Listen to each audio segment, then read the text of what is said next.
Okay. Hi, everyone. I'm Dr. Michele Burklund, and this is our Living Well series where we interview amazing people in different areas of health and wellness and give you the tools and education to live a healthy life. And today we have Serena Dyer Pisoni with us. So thank you so much for joining us. Thank you for having me. I know you're quite busy as a mother of three, so thank you for taking this time. I'm going to read your background now, so let me know if you want to add anything as we go. Serena Dyer is an author, mother of three, a featured speaker at spiritual wellness events, and the daughter of the late Dr. Wayne Dyer. Serena is a contributor to several publications where she shares stories on varying subjects, including meditation, travel, spiritual journey in life with her brothers and sisters. Serena co-authored a book with her father titled Don't Die with the Music Still in You, about her experience growing up with spiritual parents. And it's based on her perspective of her father's wisdom and provides the readers a glimpse into life, how life was like growing up with 7 brothers and sisters and Dr. Wayne Dyer as a father too. She is a featured speaker at spiritual, motivational, and wellness events around the United States.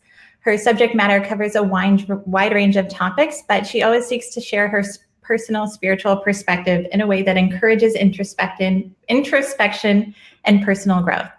While completing her master's degree at the University of Miami, Serena was moved by startling statistics concerning the global tragedy of human trafficking. Although most of her work is done privately, Serena does add her voice to raise awareness via the charity Stop Child Trafficking, and she currently resides in South Florida with her husband, Matt, and her 3 kids. Yep. Yeah. So, I didn't write that, but it's very flattering to hear it.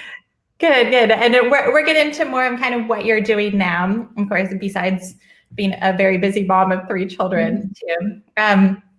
The first question I want to ask you is about your childhood. And I don't remember where I read it, whether it was in your book or in a different interview, but you talked about learning meditation, and you even said you had with Deepak Chopra, you called him Uncle Deepak, and you had this very interesting childhood where you developed all these skills and personal development at such a young age, or had those seeds planted then. So tell us about this experience that you had. I did not learn meditation with Deepak. I would just jokingly refer to Deepak as Uncle Deepak, but we absolutely had exposure to a lot of spiritual teachers, different religious and spiritual philosophies, different traditions. I have many memories of being on Maui and having a day of lunch with our monk friends and doing meditation and laughing. And none of us, when we were children, could ever keep a straight face. It would always just turn into, as soon as they started chanting, we would just start laughing. As much as we tried not to, that would make it worse. And then they would laugh, and it would just become a great, really fun day. But when I was 5, my parents brought a bunch of my brothers and sisters and I to a woman on Maui to learn transcendental meditation. But, truth be told, I really didn't practice it. And I really didn't practice. I mean, I was grateful to have received like a mantra and to have the tools and know how to do it. But I really didn't start getting into actual meditation until I was in my early 20s. Other than that, I would say that for me, like one of the biggest things I did was pray. And that's probably because I went to a Christian school, just because it was a good school in the area. And for me, I learned at a young age about prayer. So it was like comforting to me to almost like have a conversation with God, right? And as I've gotten older, I've learned that, if, as they say, if prayer is you talking to God, then meditation is God talking to you. And I think that as I got older, I was definitely seeking that wisdom rather than just wanting to unload all of my childish, concerns and thoughts and gratitude. So I really didn't start practicing meditation until I got to be an adult. Okay. So what interesting experiences did you have growing up, like besides going into meditation, maybe like seeing your father meditate, or tell us about your experience of the childhood you had a little bit. And also, this is a lot of the inspiration behind you writing the book too. So tell us a little bit about the book, and then experiences. Yeah, so I didn't always know that I had a really unique upbringing. Both my parents, my mom is just as spiritual, if not even more so than my father. She was often the teacher for him. And my mom used to, as you said, I have 7 brothers and sisters, and 5 of us were born in 8 years. And as far back as I can remember, my mom, who is the most devoted mother, still is, and grandmother now to 15, almost, one's on the way. So my sister's having a baby, 15 grandchildren. And she would put a sign on her door, on her bedroom door, every single day. And it said, "Mom is in meditation, do not disturb." And every day for 30 minutes as children, we knew that unless we were like bleeding or it was like a true disaster, we did not disturb. And we had to figure it out. The older ones helped with the younger ones, but it was never an issue. And it was because meditation was so important to my mom. And we grew up seeing that and having that understanding that this was just her sacred time. And we all respected that. And so I think that was very unique. Both of my parents meditated my entire life. I mean, their entire lives, basically. But it was really my mom who I saw do it day to day, because she was the one who was home with us way more often.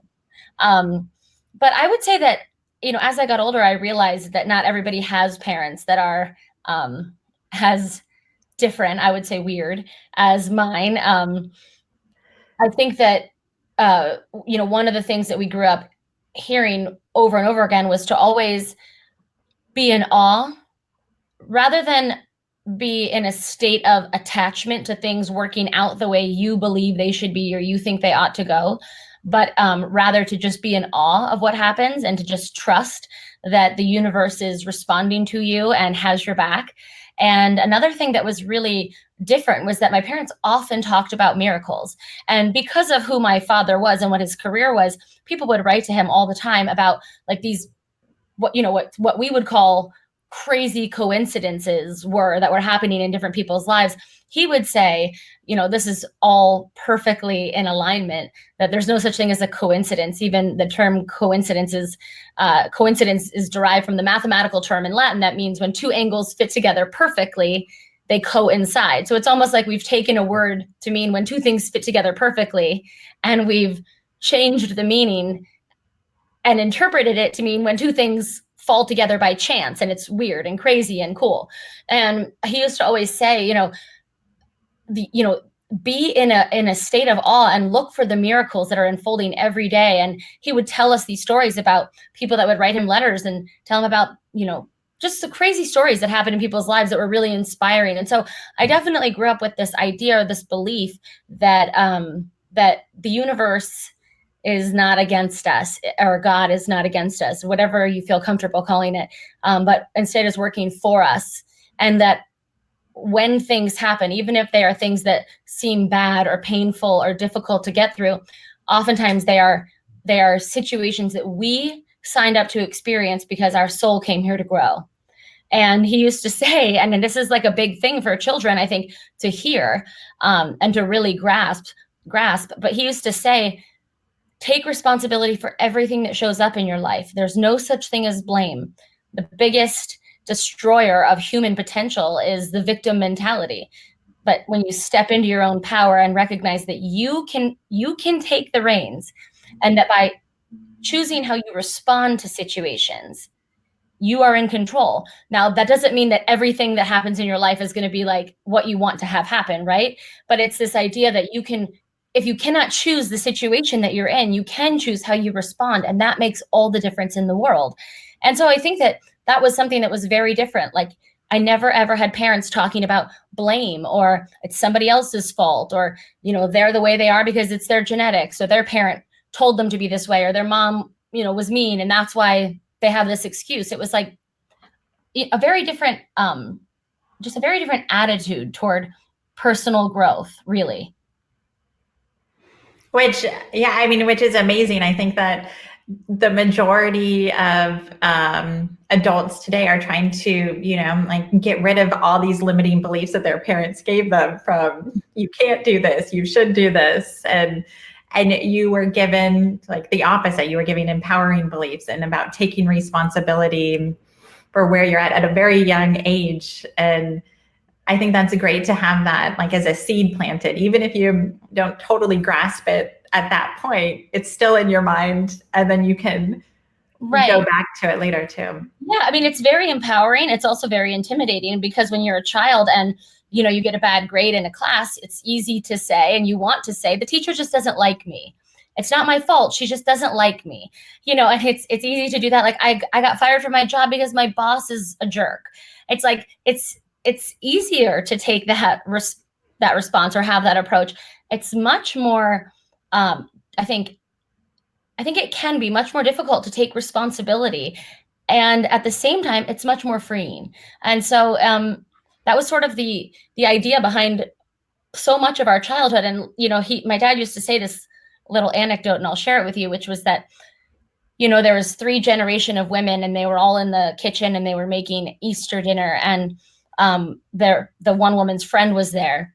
And as the great grandmother as the daughter went to put the ham in the oven, she sliced off the end of the ham before putting it in the oven. And the friend said, "Why do you slice off the end of the ham? Like, why don't you just put the whole thing in the oven? Why do you cut off all that, good meat?" And the woman said, "Well, that's just what my mother always has done." So she goes to the mother, and the mother says, "Well, that's what my mother's always done. So it's just the way we do things." So then she goes to the grandmother, and she says, why do you slice off the end of the ham before you put it in the oven?" And the grandmother says, "Well, when I was a kid, it wouldn't fit. The ham this size wouldn't fit. So we had to slice it off." So it's like a joke almost that for 3 generations, they're cutting off a third of the ham because 3 generations ago, the oven was too small to fit it. And it's like a silly story, but I think it's a great reference for a lot of what you said, the limiting beliefs that we unintentionally pass down to our children, or our parents unintentionally pass down to us. And a lot of times these beliefs are something silly, like you have to cut off the end of the ham. But in other ways, they're, I'm overweight because it's just my genes, and no matter what, I don't have control over it. Or depression runs in my family, and therefore that's why I'm depressed and I can't do anything about it. And I'm not saying those aren't very real things that people deal with. I've definitely dealt with my own issues relating to gaining weight and losing weight and depression. But I think that when you look at somebody else and point the finger for why you are the way you are, you take away the power that you have to change and to grow. And I wouldn't want anybody to have that power over me. So. Yeah, I think that's amazing. I think that's just a good skill to start thinking about at that age too, to have them instill it in that age. So then you can't get away with anything either. You have to look at it. You're forced to look at things differently back then.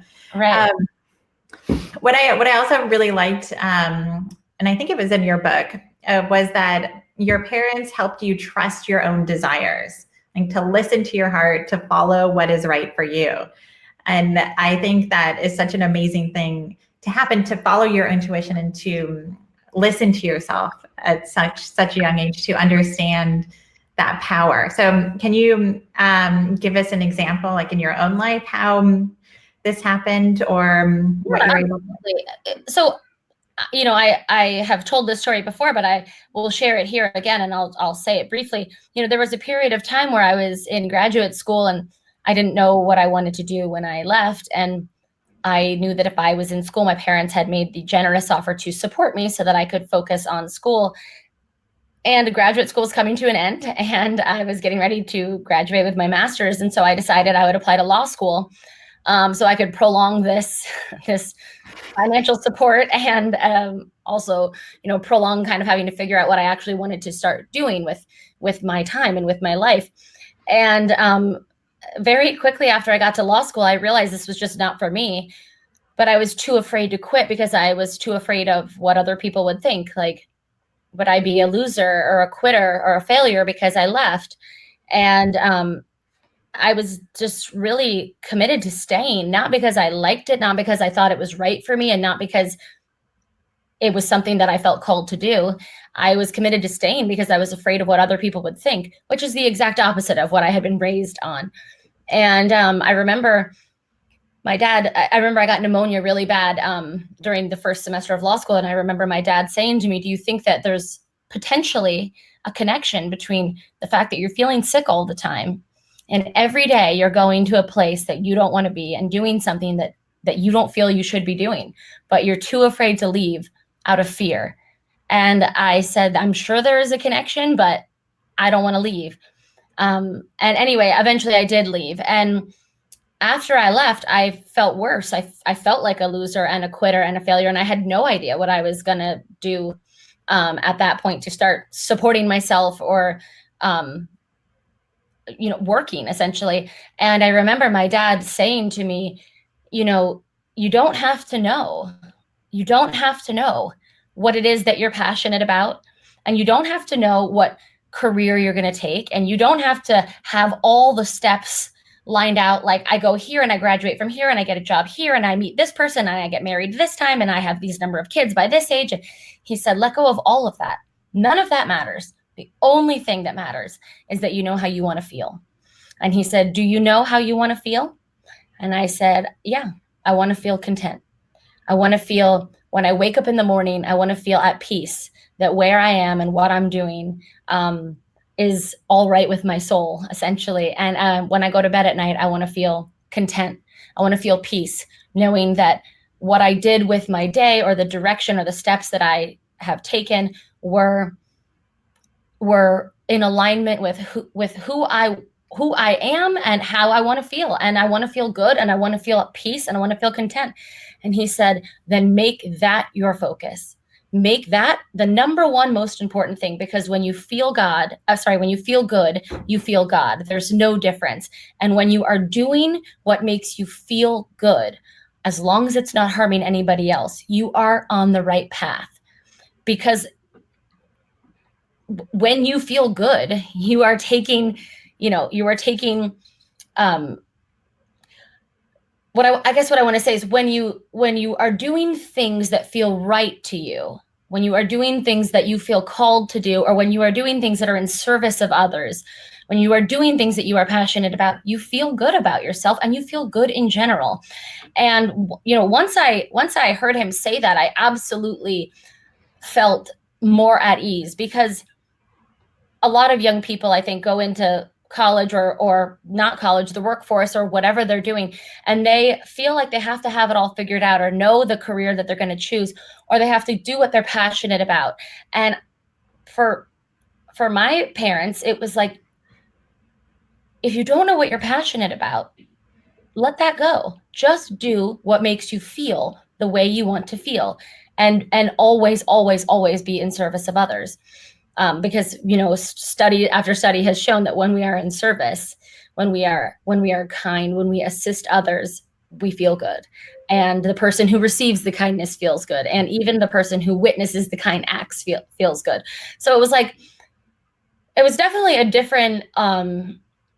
different sort of emphasis than I think a lot of parents would give their child, which is, you sign up for law school, stick it out, you can be a lawyer, you have a great career, you can make a lot of money, you can retire at whatever age you decide you want to retire, and that's a good career path. And that was just not the advice from my parents.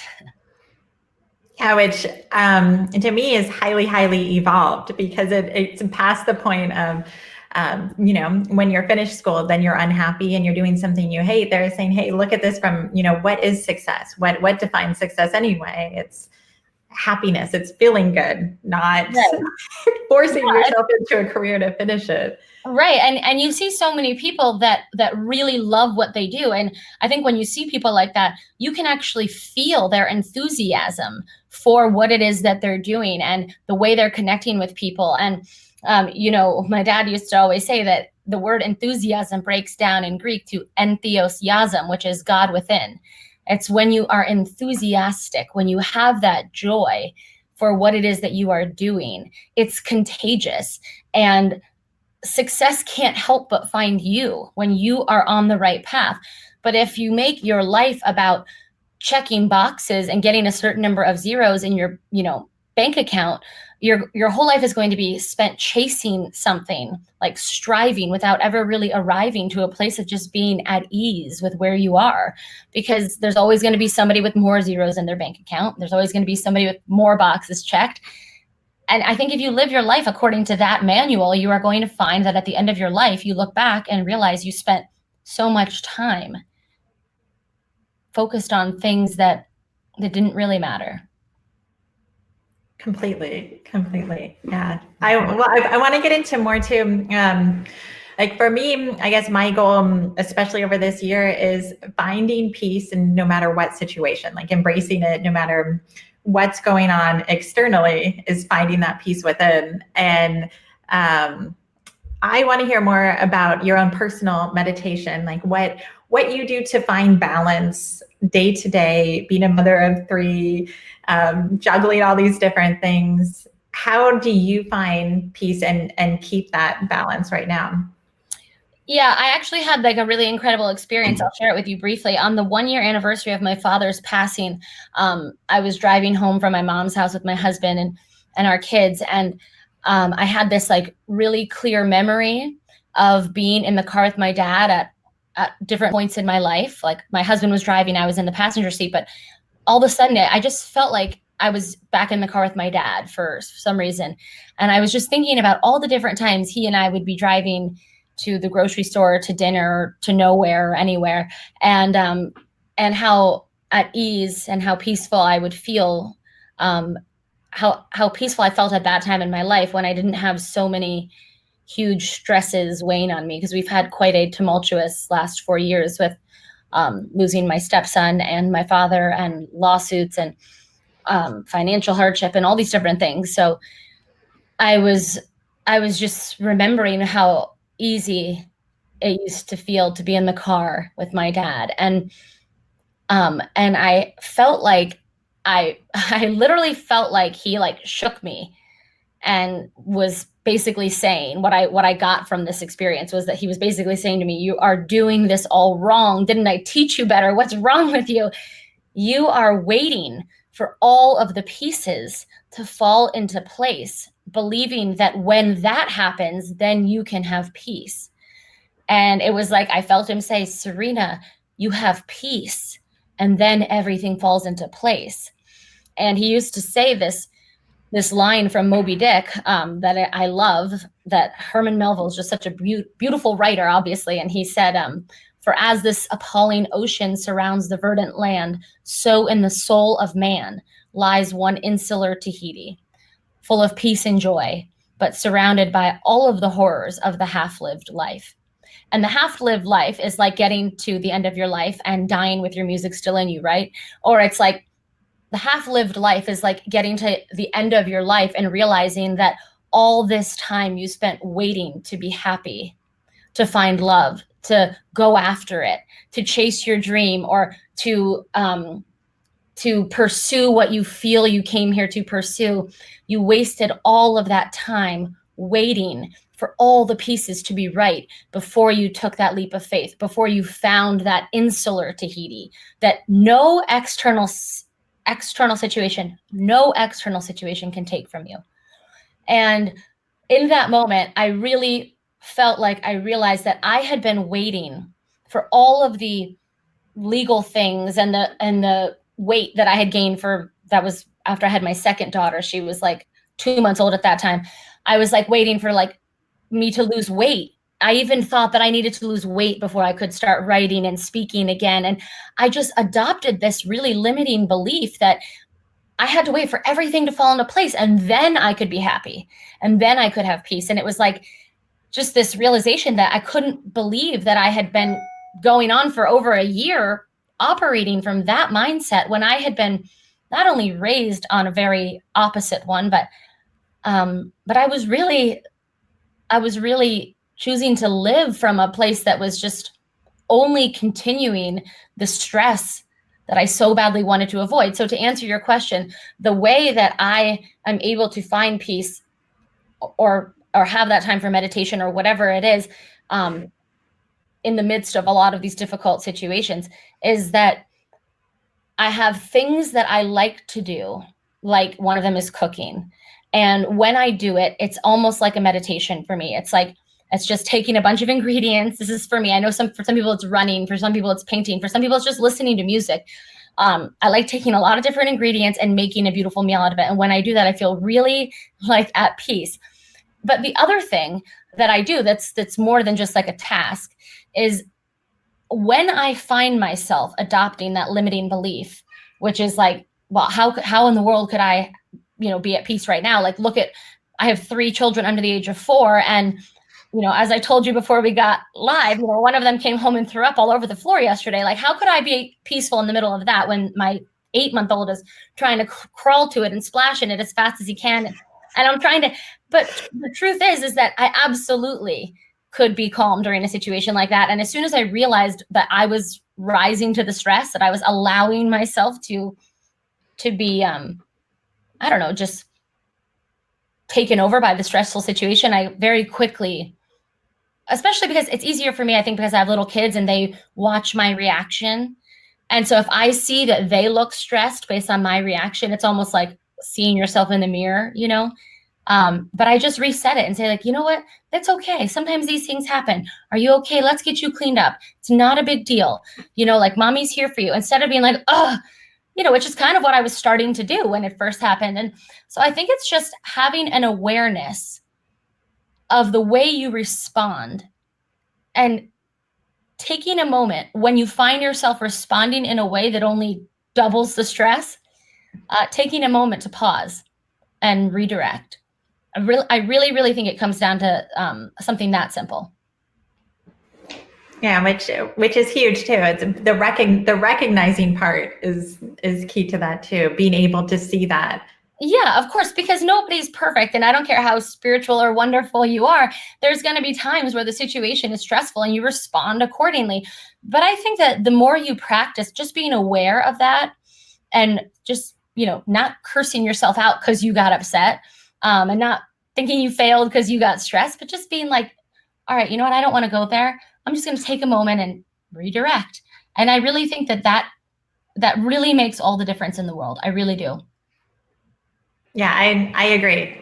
I love that story too. I think it will help a lot of people understand that you can be at peace. You can find your calm in any situation because life doesn't slow down and you can't wait. Right. And one of my all-time favorite books is Man's Search for Meaning. I read it every year. I reread it. It's not very long, and it's Viktor Frankl's experience as a psychiatrist in Nazi Germany. He was in the Holocaust and he was in a concentration camp. And the one thing that gets me every time is when he wrote that when you are in a situation that you cannot control, that you cannot change, you have one ultimate freedom, which is you are challenged to change yourself.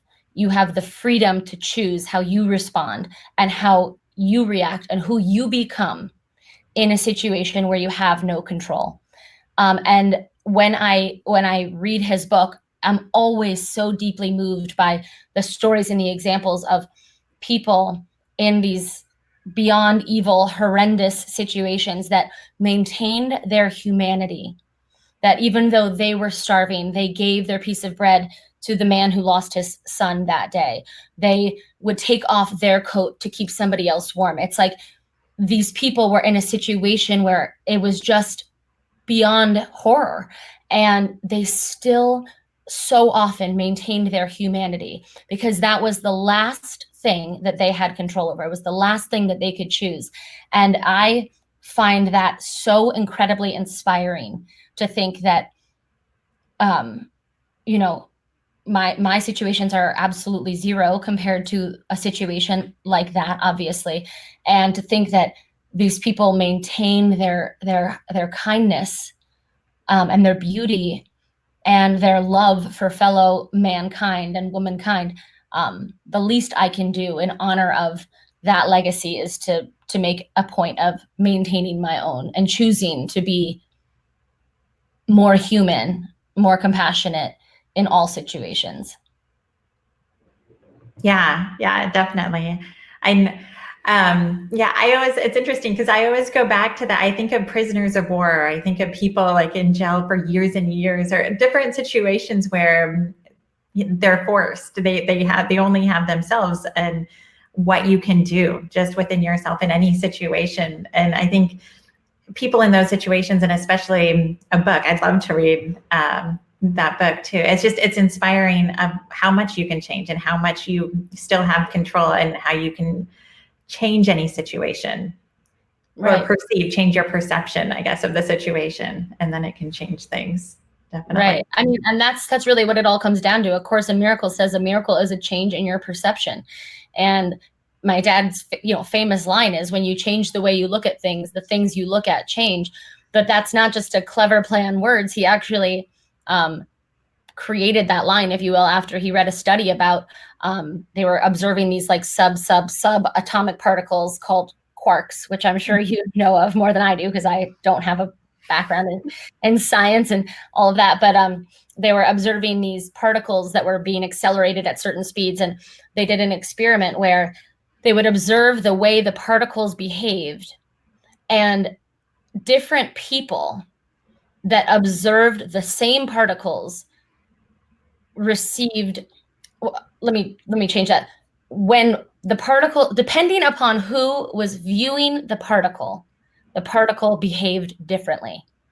And I think that shows that at our most basic level, we're all energy, and energy is always responding to the energy that we bring forth to a situation. It's like that famous study in that, I think it was in that river in China, where they labeled the water with, have you heard about that study? They took samples. Dr. Emoto, yeah. Yeah, I mean, it's just another beautiful example of how words have energy and they have an intention. And at any time, the energy that you bring to a situation, it doesn't just change you, it changes the way you see the situation, and therefore the situation itself changes. And I think that it's just a beautiful example of when you change the way you look at things, the things you look at literally change. You can transform things by the very energy that you bring to the thing that you're witnessing. 100%. I love that. Okay, I'm going to ask we did talk about failure a little bit, but I wrote that in your book, you were raised to understand that failure is an illusion and that no one fails at anything. And can you tell us a little bit more about this part in your book and expand upon that too? Yeah, I think that people get really like up in arms sometimes about this idea, because I've been challenged with this idea before about I think they almost viewed this as like the participation trophy thing that so many people are against. Like, they're against everybody getting a trophy just because you participated. It's like they're against this idea that you can't fail.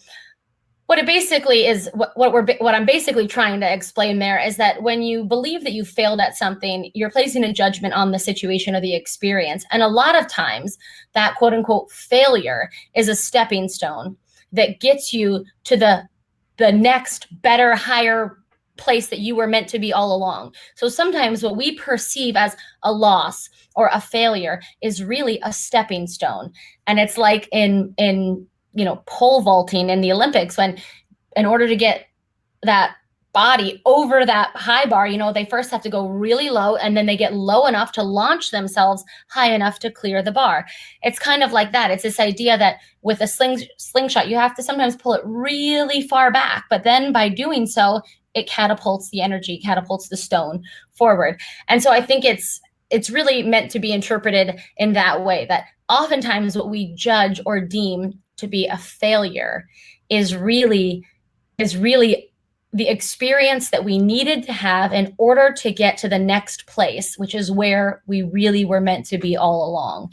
And that's the way I choose to look at because you see so many people. I mean, some of the most successful people in the world will tell you that they were fired from their first job, or they were broken up with, and then right after they met their spouse, or they thought that losing the job that they had been trying so hard to get was like the worst thing that could ever happen to them. And then it turns out that loss of the job, or that no, or that door shut in their face is really what got them to the place where they were meant to be all along. And I think that's ultimately the way to view all of the situations that happen in our lives, right? Is this a situation that's going to that I'm going to allow to reduce me, or is this a situation that I'm going to allow to transform me, to elevate me, to get me to the next place? Right, right. And I think it's so amazing when you recognize that at the time. Like, I feel like I can look back and say, oh, all these failures weren't failures. They helped me here, here, and here. But being in that moment and failing and being like, well, this could be, you know, this is leading to something else. This is an experience that could help me. I think there's a lot of power in that, not only looking back, but in that moment when you look at the failure you just had too. Yeah, I mean, I can't tell you how many times I was upset over like a breakup or something when I was younger. And now I think, thank God, because I would be so unhappy if I was married to that person, you know? And it's like, at the time when I was 18 or whatever, it was like so devastating. But now it's like, hallelujah, thank God they broke up with me, because I wouldn't have met the person that I know I was meant to be with if I had stayed in that situation. So, you know, it's just a little example, but I think it's very true. Yeah, 100%. And then just, yeah, taking that, and when you are in failure too, understanding, looking back and being like, well, there's something with this. There's something to be said about this for sure. Right. Okay, last question, because I know you're busy too. I want to hear more about what you're up to now. I know you launched a 6-week program called Finding Your Worth in a World Full of Judgment a while ago. Tell me more about that. Tell me more about what's going on, what you're up to, besides being a mother of 3 and running all around with that.